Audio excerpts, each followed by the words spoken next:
Welcome to the Nick and Nick podcast. This podcast is sponsored by Royalty Roofing and Siding. Crown your home and your commercial property and then wrap it with royalty. Today we got a special guest on the podcast. Her name is Brooke Carlson from Disrupting Traffic out of Lincoln, Nebraska. Thanks for joining us on the podcast. It's good to actually get you here. You came from Lincoln. Yes. I'm glad you made it today. Yeah, thanks for inviting me. I'm happy to be here. Really appreciate you being here too. Looking forward to this conversation as it relates to basically what we want to talk about, the objective of the podcast today. And thank you subscribers that are out there and followers on Instagram. Thanks for following the Nick and Nick podcast and help us welcome Brooke today. But we want to talk about a little about you personally. You've tackled a challenge in the form of what you call Disrupting Traffic, which is a nonprofit focused on disrupting the human traffic. Mm-hmm. What would you call it? Epidemic, pandemic? How would you describe it? All the things. All the above? Yeah, okay. All of the above. So we want to talk about you personally, your faith as well. We want to talk about, the scale or the magnitude of human trafficking, because a lot of us simply aren't aware. Mm-hmm. And then what is Disrupting Traffic doing about the problem?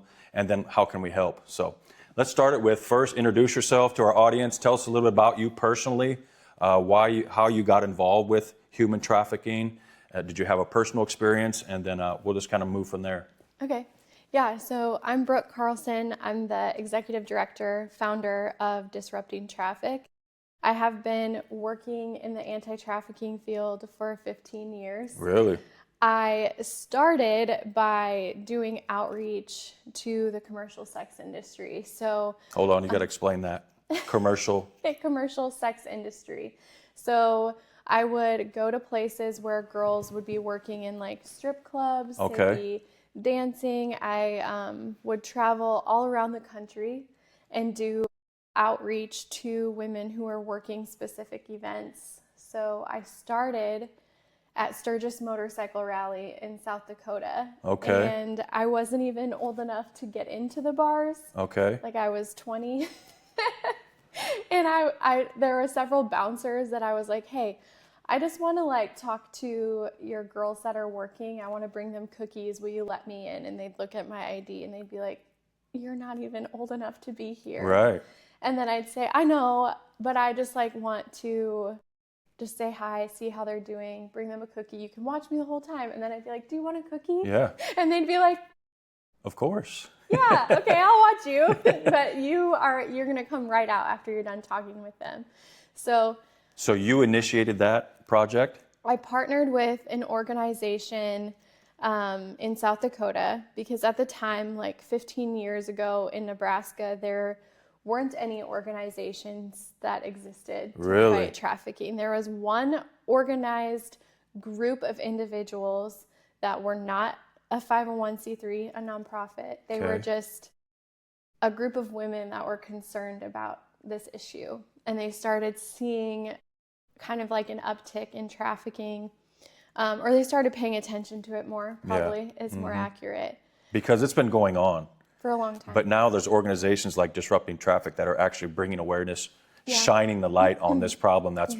It's not a new problem, but now it's getting exposed at a grander scale. Yeah, it's not a new problem. I mean, the awareness of this problem is new. Like it wasn't until 2008 or 2009 that even the U.S. started recognizing this as a problem as a whole. Wow. There were some definitions that were changed and what trafficking looked like. I think, if I remember correctly, there was 1 or 2 investigators specifically for human trafficking for the entire country at that point. In 2008, 2009? Yeah. Wow. Yeah. Now how many are there?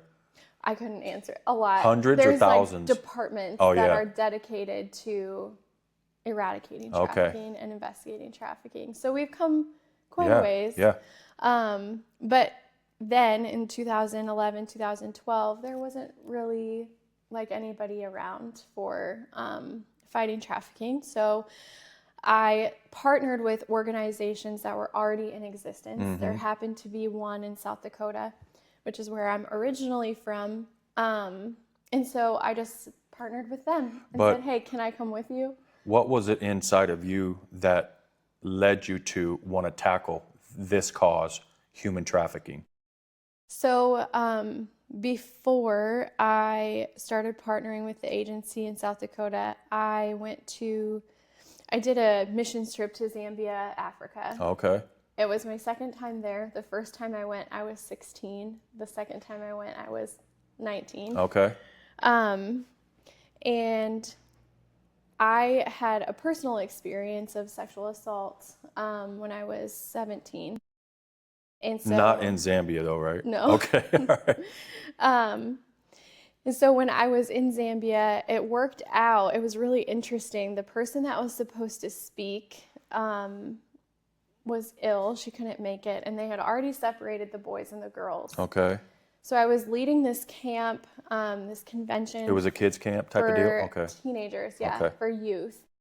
And so the girls and the boys were already separated, and the team that was leading, I was on the worship team, and then there were a couple other leaders, and they basically just asked us, like, hey, does anybody have anything they want to share that they feel like would be worth sharing to specifically girls or specifically boys?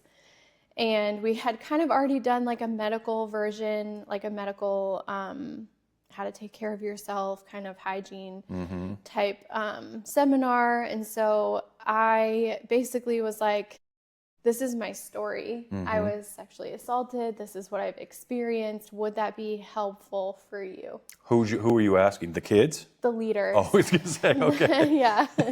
Like, would this be helpful to share? Because I had never shared it before. Wow.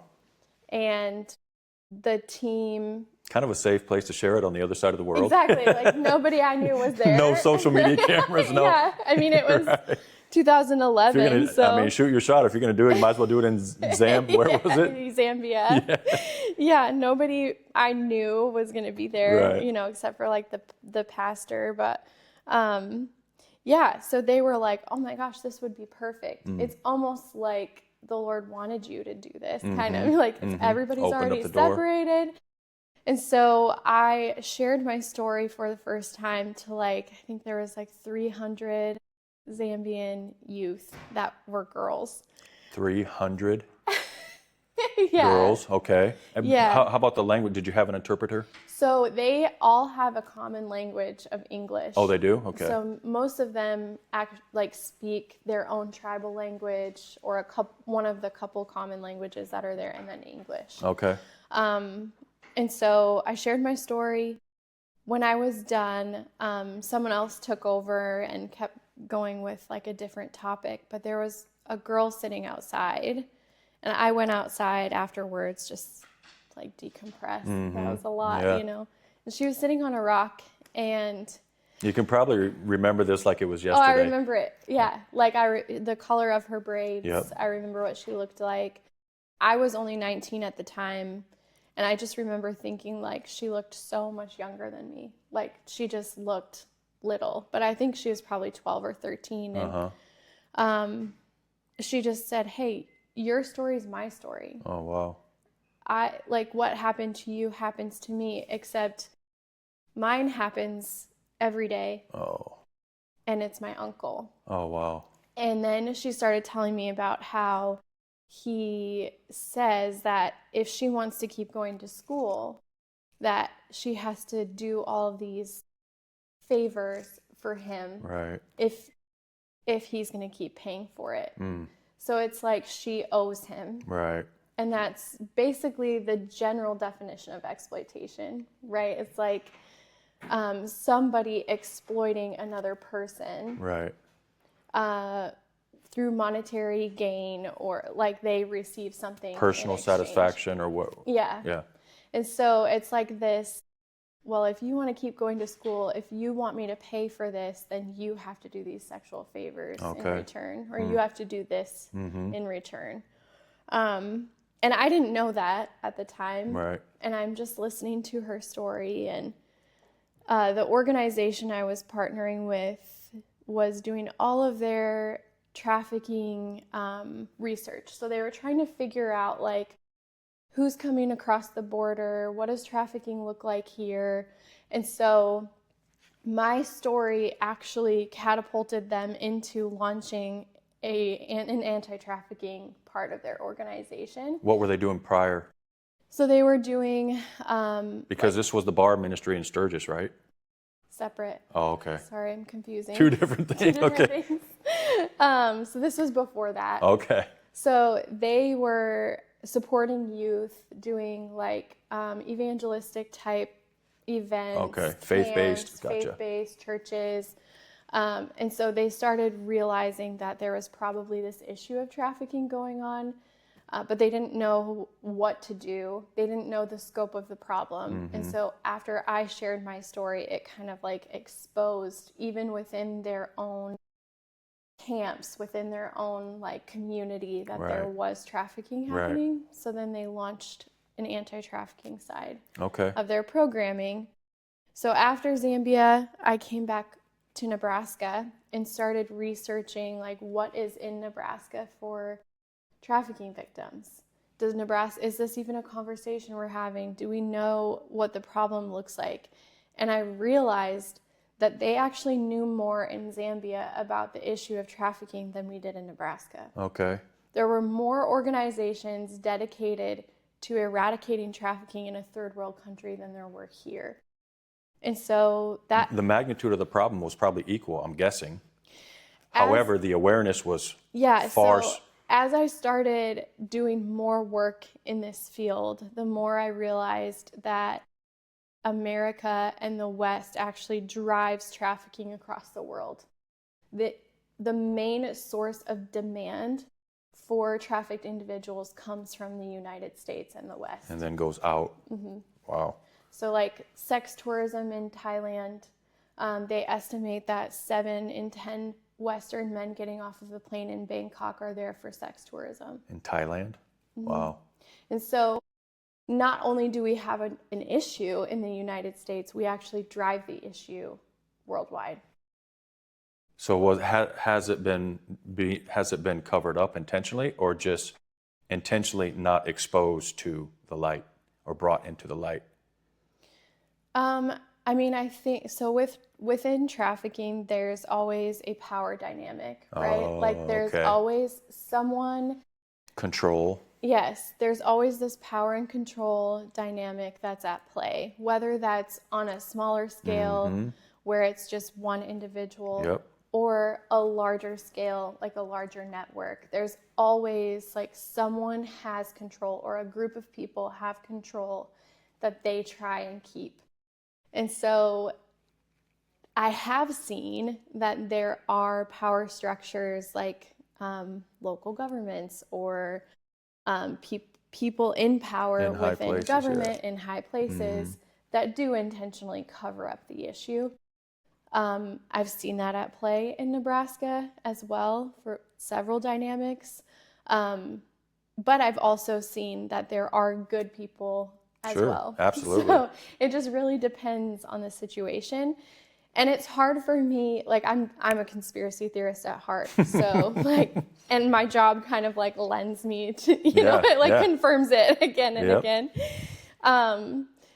So sometimes it's hard for me to like separate that, like, oh, everyone's a trafficker. Right. Yeah, I get it. You see life through that lens, through the trafficking lens. Once you've been exposed to it or experienced it personally, then you see the world through that experience and what you've been exposed to.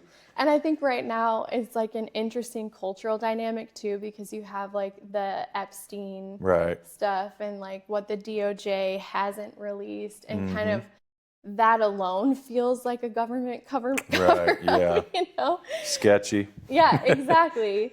So sometimes it's hard to like separate, you know, that lens, but there are people that are intentionally covering up trafficking. I think now that people are aware of what's going on, it's a lot harder to cover it up. Right.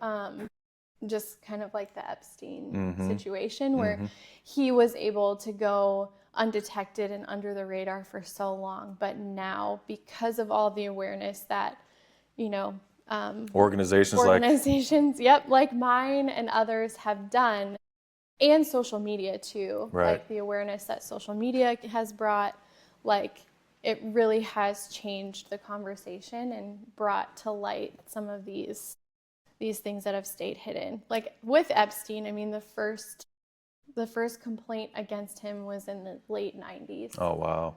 So they have known about him for a Right. very long time. Right. But yeah, like on a local level, I think that does happen, that there are people that try and not talk about this issue.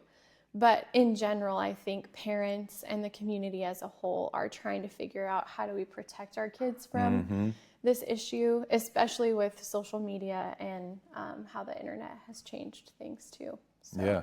Okay, so then bring us up to speed where you're at now. Because Yeah. we went from South Dakota. I'm tracking now. We went to Zambia. We went to... South Dakota. Yeah. Then I went to Thailand, Yep. Bangkok. Oh, I didn't know about that one. Did I know? Or are you just telling me now for the first time? Telling you now. Because that's the hub, right? From what you were saying, or as it relates to Americans going there specifically, what'd you call it? Sex tourism? Sex tourism. That's crazy. Yeah, so Bangkok, and then I went back to Sturgis. What was Hold on, help me with Bangkok. What was that like? So I learned how to do outreach to the red light district. So Red light district. Okay, yes. help me. I guess I'd define a red light district, but basically it was like these entertainment plazas. So just think of like 3 floors. Sounds like Nashville to me. Okay, but So like three stories. yeah. All with strip clubs. Oh, wow. And topless bars. Okay. And like it just goes on and on forever. So that they're intentionally attracting the traffic. Oh yeah. To Bangkok. And trafficking, I mean, it looks different everywhere you go. So like in Houston, trafficking is going to look different than it does in Nebraska. It's going to look different in LA versus it looks like here. Help me understand. I So have no idea. How it sounds like it's. How could it be different? well, just like each city is different, right? So like here in Nebraska, you don't have like a walkable city, right? Like you have to drive everywhere you go. Okay. So trafficking will look more like, hey, I'll drive to meet you somewhere. Okay. Whereas like a city where you have more walkable places, you would maybe walk to meet someone. Got you. Or if you have more events that are happening, then it would be more surrounded by events. So logistically, Yeah. it looks different from the trafficking. Yeah. I got you. So like Okay. the definition of the trafficking stays the same, exploiting another human being for personal gain. Right. Okay. But the way that plays out looks different based on where you are regionally. Okay. So like in South Dakota, it's going to look a little bit different because they have so many reservations. They're going to see different vulnerabilities. They're going to see a higher native population than, there would be in other I get regions. it. Yeah. Logistically, culturally. In Houston, they're closer to the border, so they're going to see the population they're seeing is going to be different. They're going to be seeing like more border issues showing up. They're going to see migrants coming across that are being trafficked across the border. Gotcha. So it looks different regionally, but it is the same issue. Now, is disrupting traffic specifically for Midwest, specifically for Nebraska, specifically for Omaha, Lincoln, or what's the demographic there? We were founded with a mission to break the cycle of trafficking in Nebraska. Nebraska, okay. Yeah, and so when we were founded, because I already had a background in trafficking, I already had a background in knowing what the issues were here, what services were already available in Nebraska. I really wanted Disrupting Traffic to step into the gaps in the service landscape. So I knew that there weren't any other organizations that were doing outreach.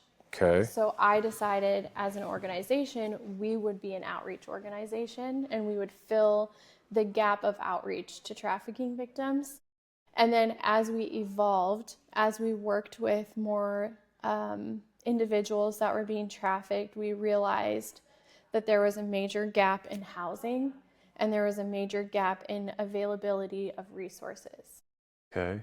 So we launched our resource center in 2022 that provides basic needs items to individuals who are being trafficked.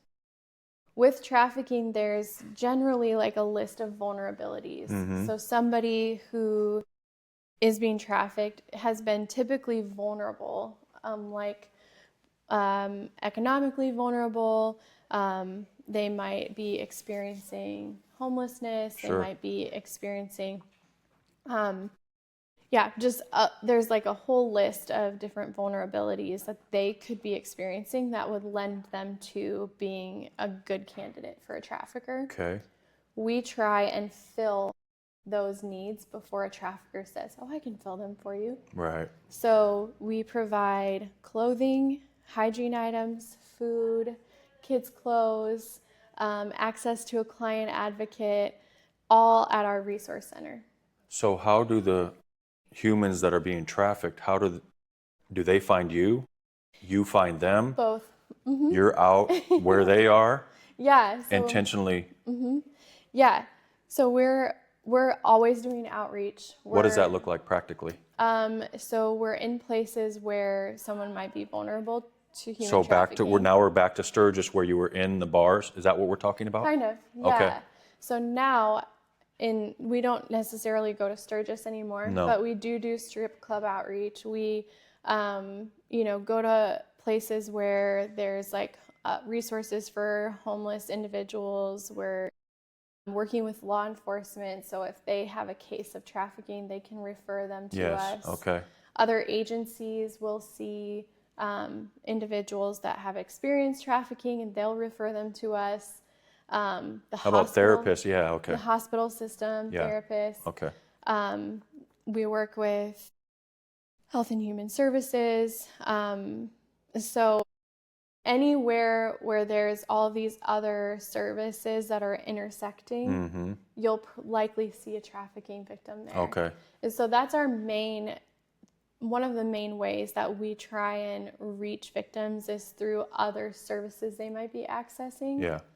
And then, like being in the strip clubs and just being anywhere that someone is vulnerable. Okay. And we try and have a presence. Okay.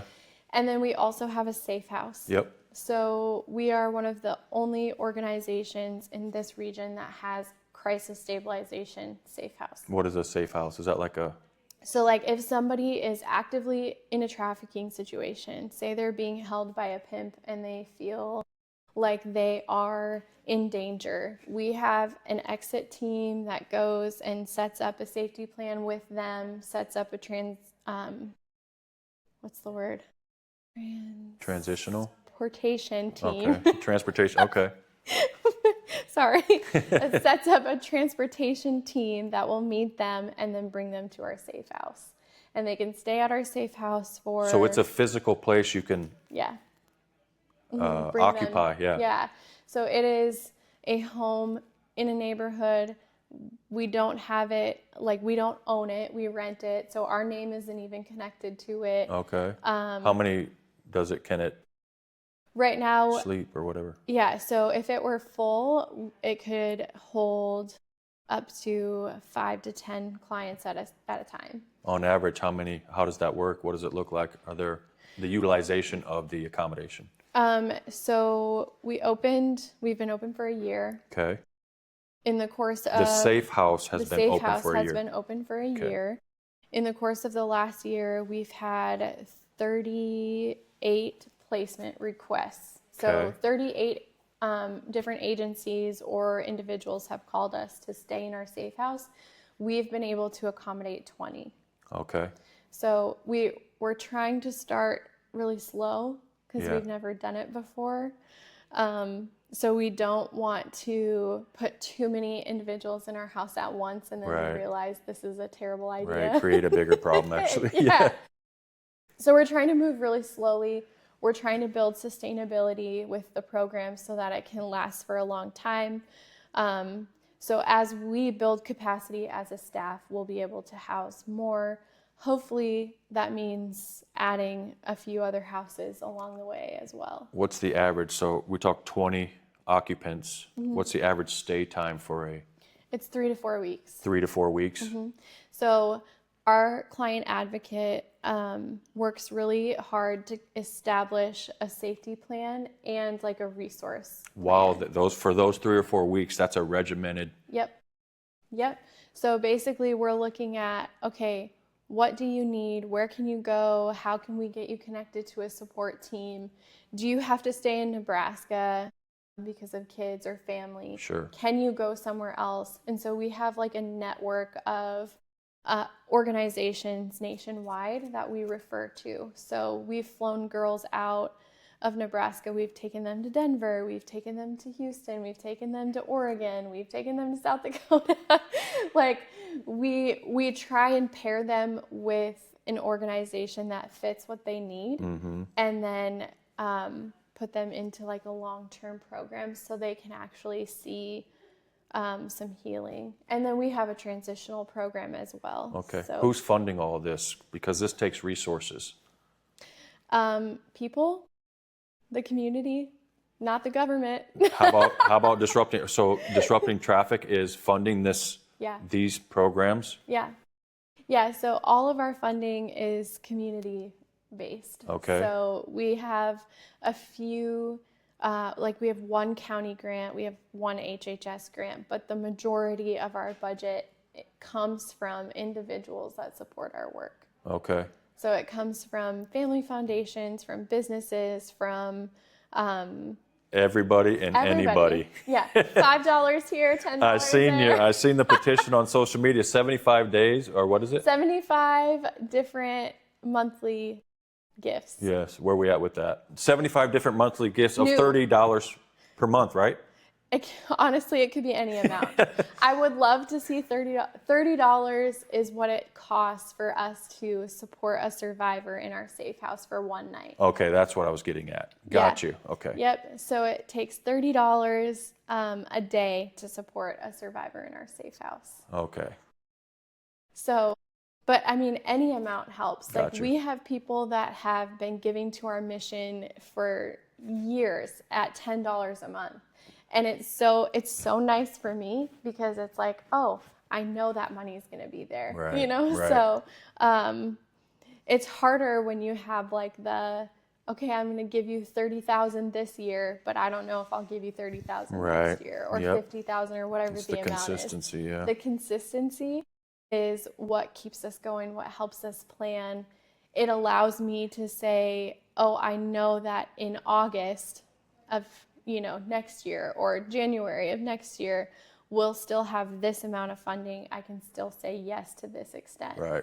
So Backing up a little bit, can you inform us the magnitude of the problem in Nebraska? I know about the I-80, what do they call it, I-80 corridor or whatever. What's the scale and the actual, by the numbers, what are we looking at in terms of child exploitation in Nebraska? So the number is that there was a study that was done 11 years ago. Okay. Our numbers are pretty old. I was going to say. Yeah. If you look at federal grants, they don't even like to take data that's older than 5 years old. Right. Is there data, recent data? No, there isn't recent data, but this is what we know. Yeah, what do we know? We know that in 2015, there were 900 individuals advertised for sex for hire. 2015? Yeah. Okay. From one website. Say it again, how many? 900. Okay. Unique individuals. Okay. From one website. Got you. There's hundreds of websites. Right. There's thousands of them. Right. And that's what's on the open source internet. That doesn't even include what is on the dark web, Right. which is a whole level deeper than what we've been able to access. Right. So, yeah. What's the real numbers? Do we know? Currently. I don't think we know. We don't know the scale. We don't know the magnitude. I couldn't tell you. It's incomprehensible. Is that what, It is. It's more than 900 by a lot. Okay. We do know that. Yeah.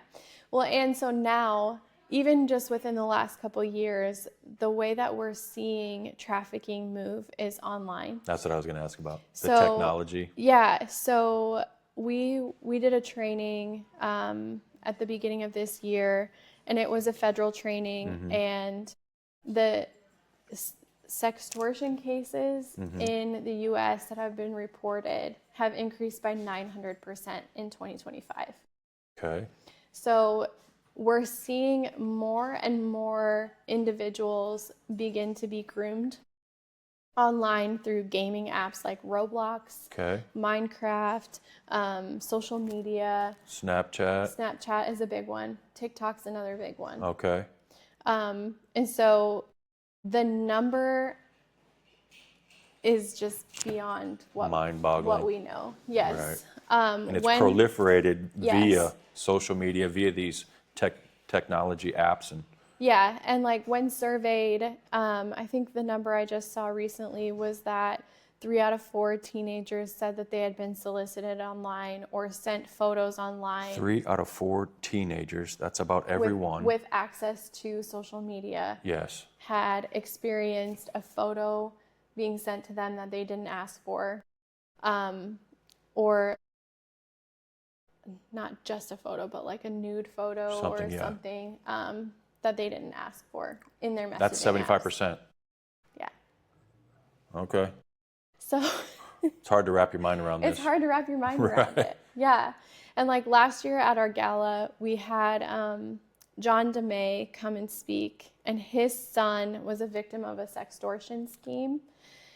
And what does that mean? I'm sorry, the term sextortion? Yeah, so basically his son was using a social media app, and somebody posed as a girl that liked him, pretended to like him, okay, asked him to send a picture of himself in a compromising position, okay, and then they used that photo to blackmail him. Okay, that's sextortion? Yes. Okay.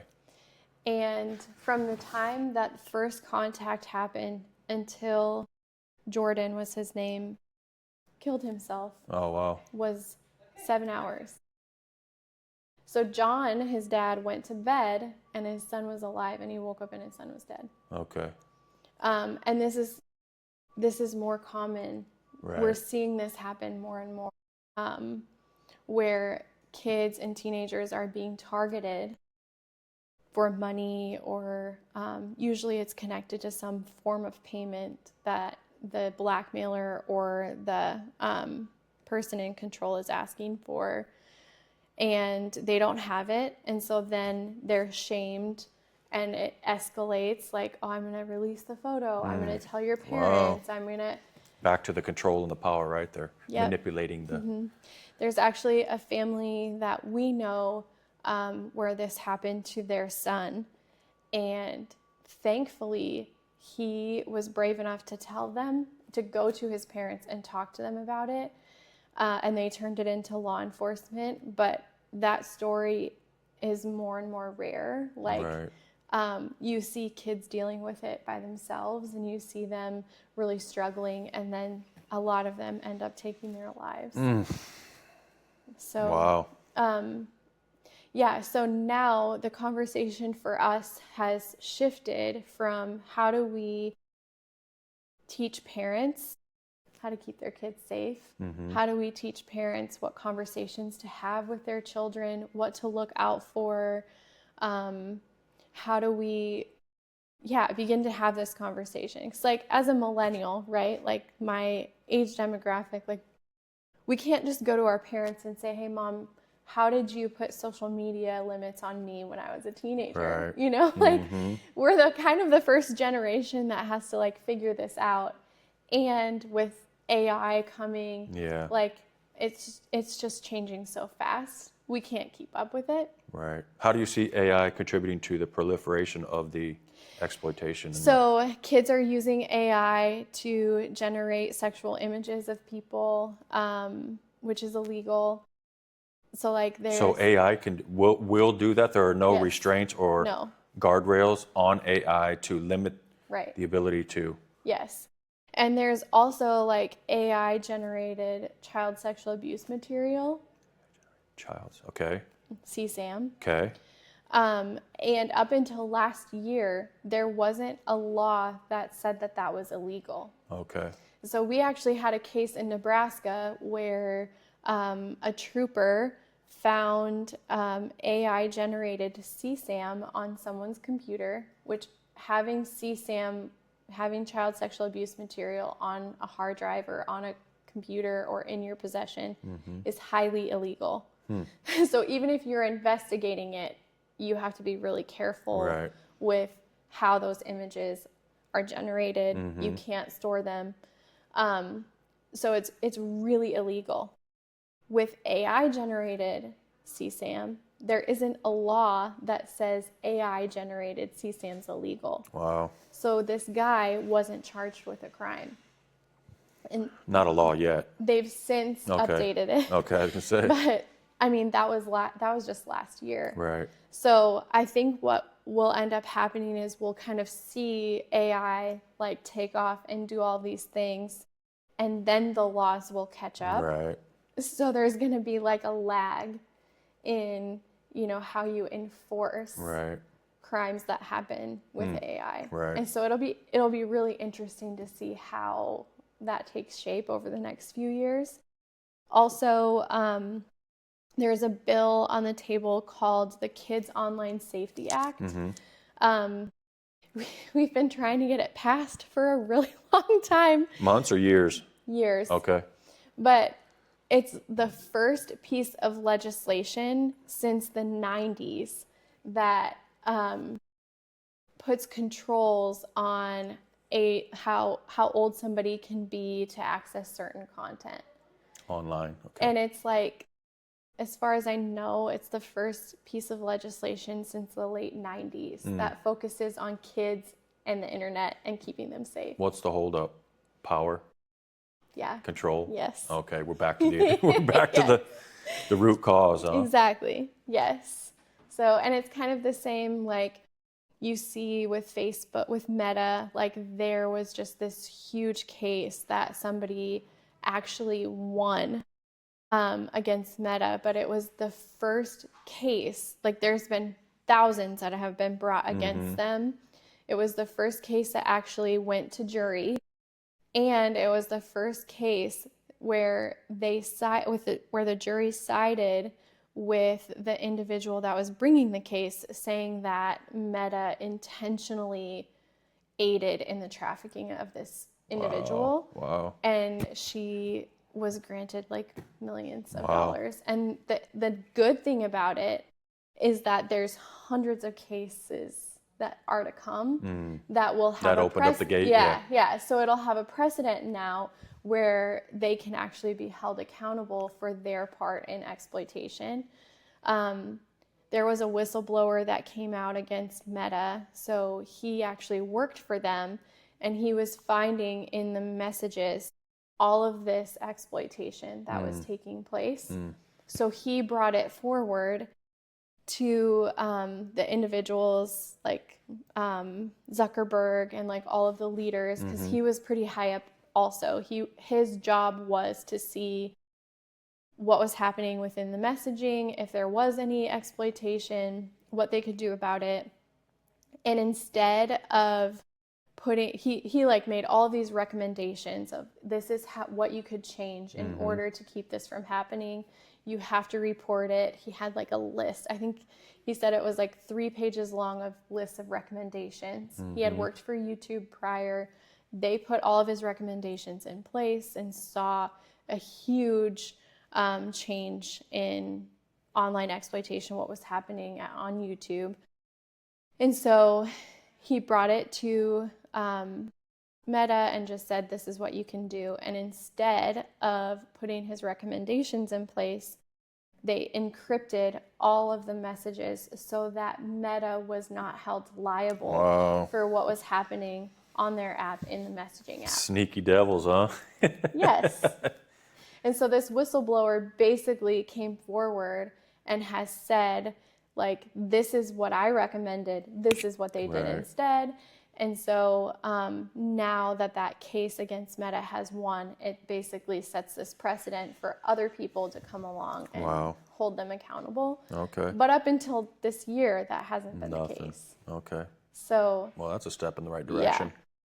Practically, for those of us in our audience, practically, what are some signs that we see from a kid or a child that maybe is being exploited or trafficked, what are things you look for? What are things your teams look for when you're out in the community, in the neighborhoods, wherever, public places, at church, wherever? So one of the main things that we always tell individuals, we also always hear from law enforcement, is like, if your gut says something is off, something's probably off, right? Like instinct. Yes, if there's or your spirit. Exactly. Yeah. If there's something in your heart where you're like, this kid is not acting like a normal kid, even if it's not trafficking, there's probably something going on. There's probably a reason that you feel like there's something off here, you know? So that first and foremost. Okay. But then also just like maybe they aren't dressed for the season, like it's freezing and they're in like really short shorts, or they kind of like look out of place. Something's not in alignment. Okay. They start talking about a boyfriend or somebody that they know that they either met online or that they're talking to in their messaging apps, and they want to go and meet them and they want to travel to meet them. Okay. That's another sign. That's like online grooming that we see. In a neighborhood, if there's a house that you suspect something weird's going on, multiple cars coming in and out at all hours of the night. Literally traffic. Literally traffic. Okay. Yes. There's like unexplained extra cell phones. Like, More than one? Yeah, more than one way to communicate. Gotcha. Devices. They start to alienate themselves, and sometimes it's hard because, like with teenagers, they alienate themselves. Isolate? Is that what you mean? Yeah, they isolate themselves, kind of like pull themselves away from their support systems, which it's hard with teenagers because sometimes they do that anyways. But, just if they start to totally act different than they have before, and like they're pulling away from their peers, they're pulling away from their parents, they're pulling away from other support systems that might be in place or have historically been in place that now all of a sudden they don't want anything to do with. Out of the ordinary. With groomers, they basically like to say they find a need in that person's life and then they say that they will fill it. Okay. So like, my mom, she just won't let me do this thing. She's so annoying. Oh, well, I'll let you do that. Vulnerable. Yep, the portal of entry into... is a vulnerability that they recognize, and then they start to kind of like isolate, and they start to try and pull them away from all of those support systems that have like supported them in the past and influenced them. And so that's some of the hallmarks of what to look out for. A couple things before we close. Number one, personal success story. Maybe somebody that, you don't have to give any names or anybody, but just an example of somebody that's been through some of the programs, some of the services that Disrupting Traffic offers, and their testimony in terms of they came in at this point, went through the program or whatever they did, and then now here's where they are. Maybe they're actually on your team or... Yeah, we actually do have a story like that. Our first Safe House client was a client that we had been working with for a while. We knew her. She got into a trafficking situation where, where she was vulnerable and was trafficked to Michigan. As a teenager? She was 20. Young adult? Yeah, two kids. And so she was our first client in our Safe House. We brought her into our Safe House. She was our first client in our transitional program. Okay. She stayed in our transitional program for a year where she rented an apartment from us. She gained employment. She was able to gain transportation that she still has. And then now we actually just brought her on in our Safe House as kind of like our Safe House manager. Okay. And so she'll be overseeing all of our clients that are coming in and out of the Safe House, and she's on staff with us. All right. And so, yeah, that's probably one of our best. That's awesome. Success Doesn't get any better than that, I don't think. It's pretty cool. Right. And it's like one of those moments for me where it's like, this is what it's about. Right. Just really seeing empowerment, really seeing her be able to like make her own choices and feel like she has the freedom to really just do anything she wants, which is pretty cool.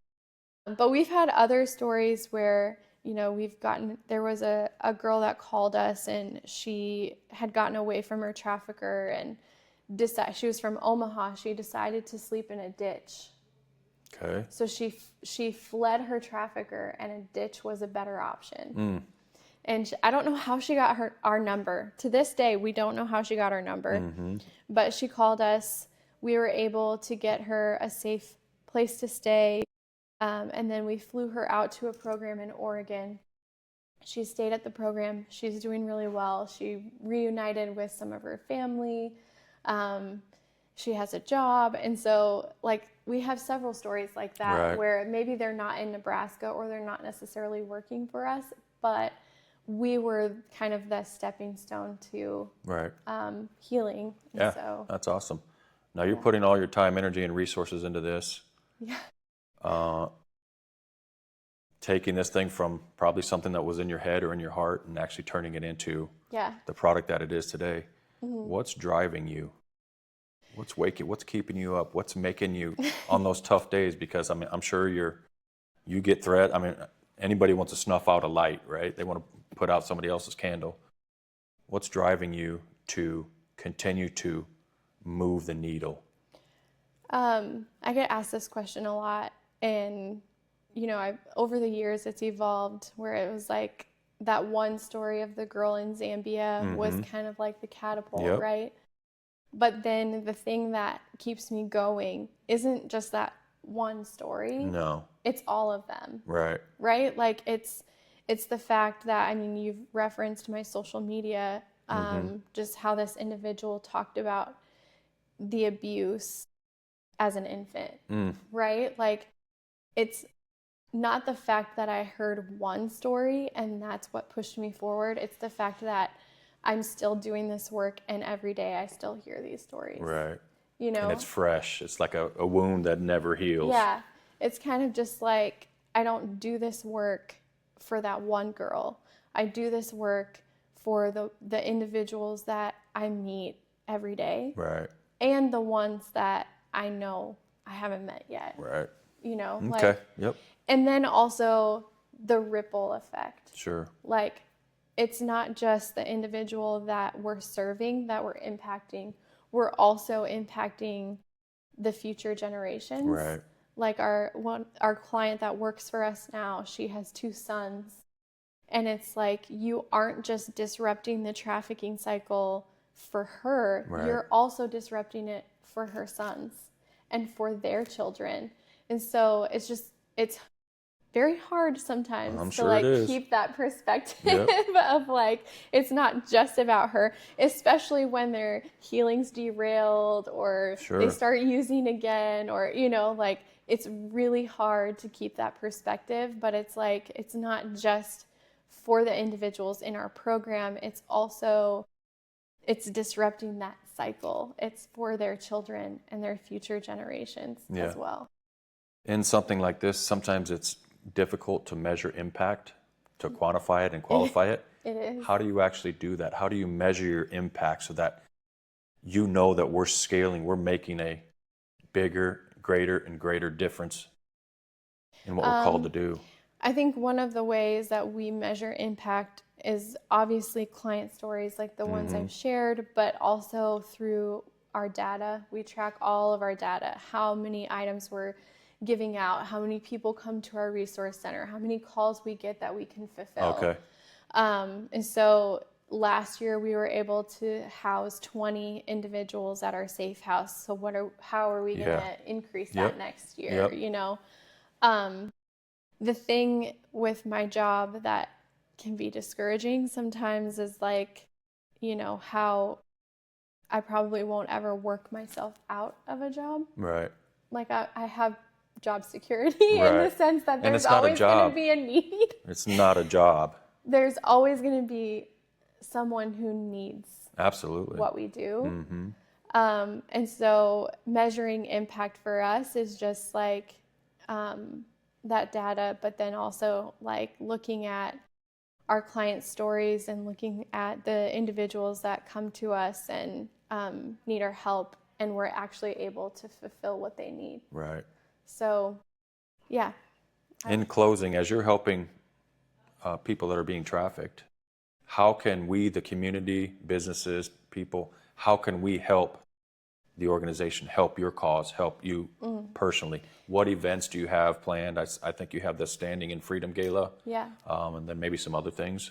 Yeah. Bring us up to speed on that. So I think, you referenced my stories from the other day on my Instagram, but like the community's yes to supporting us allows us to say yes to For sure. our clients, Yeah, right? you can't give out of something you don't have. Exactly. And so it's kind of like this collective yes to supporting individuals who have been trafficked. So when you come behind us, you support housing for a trafficked individual, you support clothing, hygiene items, kids items, like food, like when you give to us, it's multiplied. Sure. It's kind of like the concept of when Jesus, Come on, preacher, go there. Let them know. the fish and the loaves, Oh, right? come on. Like Got 10 of them. What we going to do? He showed that when you give, it increases, right? Like he magnifies that Right. impact. Multiplication. And, yeah, exactly.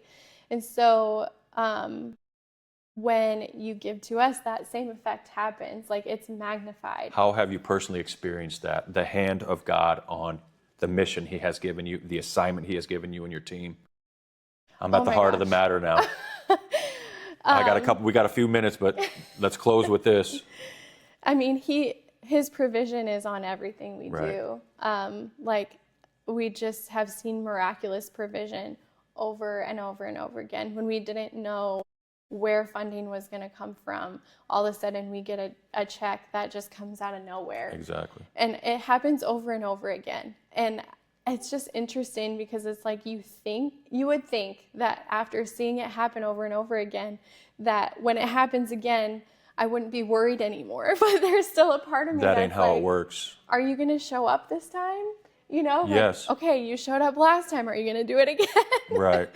And it's like But you have history. I do. And we bring to the present. My prayer has just been that the Lord would edify me enough to know that I don't have to worry, that he is going to provide, that it's his organization, he's going to push it forward, and I'm just a steward of it. And so, I mean, we've seen that. Like we had a crazy lawsuit with the county last year and with our building, and it was like the Lord just moved us out of the building and put us into this new position that was like 100 times better. Transplanted you just like that. Exactly. And I mean, it was not easy. Like it sucked. But through the whole process, I knew, I was like, the Lord's going to provide. He will. He'll be faithful. And he was. And so we get to be on the front line of that, and it's stressful. Yeah. It's not great for my cortisol levels sometimes. No. It's like walking on the water. He calls you out of the boat and into the water. Yes. And like, I feel like Peter a lot. Like my eyes start wandering. We and all then do. I hear the Lord say, eyes on me. And it's like, I don't know if I want my eyes on you. Like, where are you taking me? Exactly. Absolutely. Like, are you sure? Right. We good? You with me? Exactly. You still with me? Yep. Is that your voice? Every time. Right. Yep. And it's just, I just see how his supernatural provision is on us at all times. And it's my job to just hand it to him. Right. And release it to him. I tend to like to wear it and take we the all pressure do. on Yep. myself. But I mean, it's his organization. I'm just stewarding it. Exactly. And like with our finances, with our gala, with all of those things, it's like, I'm like, I want his name to be the one that's edified. Right. I want what we do to be our testimony to his faithfulness. And getting involved, just supporting our gala. What does the gala look like? I know you had the guest speaker whose Last son year we was, did. Yeah. So this year we're doing things a little bit different. We're just focusing on us. Is it October We're being really 1st? selfish. No, yeah. October 1st in Lincoln? October 1st in Okay. Lincoln from 5:30 to 8:30. We have the Attorney General coming and joining us. So he'll be speaking. He's a partner of ours. And then we'll be speaking. We'll probably have a couple partners or volunteers speak as well. I'm hoping to have a promotional video of our impact. Yeah. There'll be dinner, drinks, dessert. So. And how many times have you done the gala? How many This years? is our fourth year. Fourth year, progressively? Yes. So we had never done a yearly event until 3 years ago. So this will be our fourth one. And now it's become kind of a staple for us. So the first one, we hit our fundraising goal. The second one, we doubled that from the year Let's before. go. So we went from 60,000 that we raised to 120. That's awesome. This year, Yeah, what are we doing this year? our number's high this year. And so that's another thing I'm having to release to the Lord. Like, all right, you're going to show up. It's 150 this year. That's awesome. So hopefully we'll see that impact happen. I think we will. Our community's pretty great. Yeah, and that's a flash in the, I mean, that's a one-time thing, right? That's an injection of capital into what we're doing. But you mentioned the consistent givers. Yeah. How do we get involved with the consistent giving? What is that practically? Yeah, so basically just on our website, you can give monthly, set up a monthly contribution. That will hook you into what we call our insiders. So Insiders? our insiders. So anyone who gives monthly or has like a scheduled donation set up for us, we have this back end to our website that we communicate directly with our insiders. Okay. They get to hear client stories. They get to hear stories from me or just like things I'm thinking about. We also have been doing webinars. So we had a webinar that we released with Kelly Dorr, who is an Epstein expert. Oh, okay. She was brought in by the DOJ in 2017 to create victimology reports, and she's basically like one of the #1 experts in the U.S. on Epstein and his victims. Wow. So we released snippets of that on our social media, but the full webinar is behind the paywall. The insiders get the exclusive content. Yes, exactly. And we'll have more of those. So we have a couple others scheduled with social media experts and individuals that know how to help kids stay safe online. So we'll be chatting with them as well and have all of that content in there. Also merch. So we have pre-order merch that you can order before it goes live in there. And then, so. That's awesome.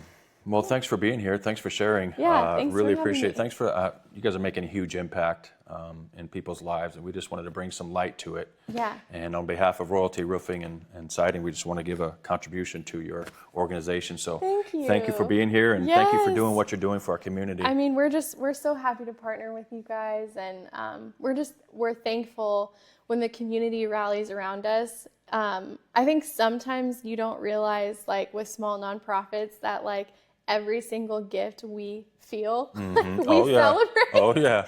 Every single one. I'm like, yes.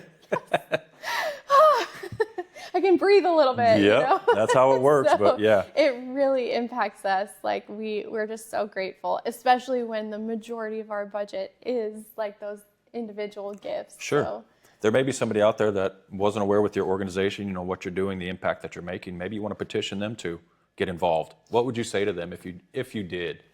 I would say we're awesome. That's enough. and you should choose us now.